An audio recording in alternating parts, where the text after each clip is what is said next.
Well, it's a fairly straightforward thing. One, that there is a long-standing unanimous resolution of Parliament of India saying that the Pakistan-occupied Kashmir must be vacated and given back to India. And as you know, that even in the Assembly of Jammu and Kashmir, the seats that should have been in that area are kept vacant, just for this reason, that we have a long-term commitment that area is to come back to us. That's one important factor.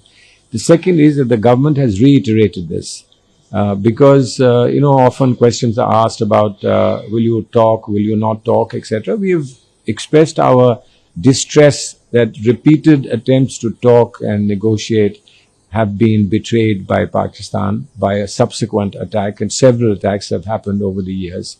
So it has been made clear that now we are taking several steps, the steps that we took, which are called kinetic steps of trying to eliminate the hubs, terrorist hubs in Pakistan and Pakistan-occupied Kashmir, which is the first thing we did.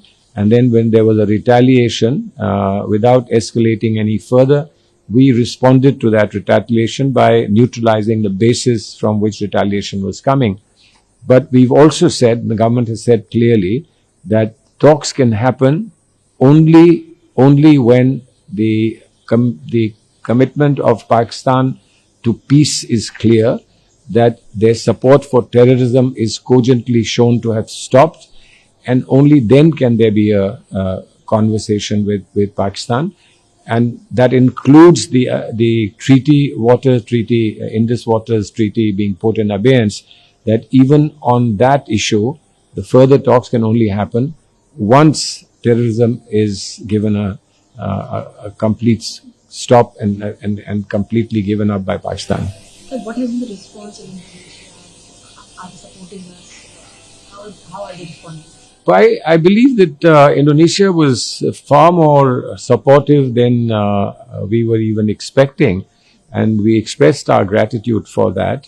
They reiterated the condolence and the support messages that had already come from the President and have already come from the ASEAN headquarters, etc.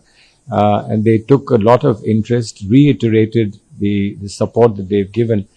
The issue now is, of course, ASEAN at its next meeting can take up the matter further, because we were only talking to the Secretary General.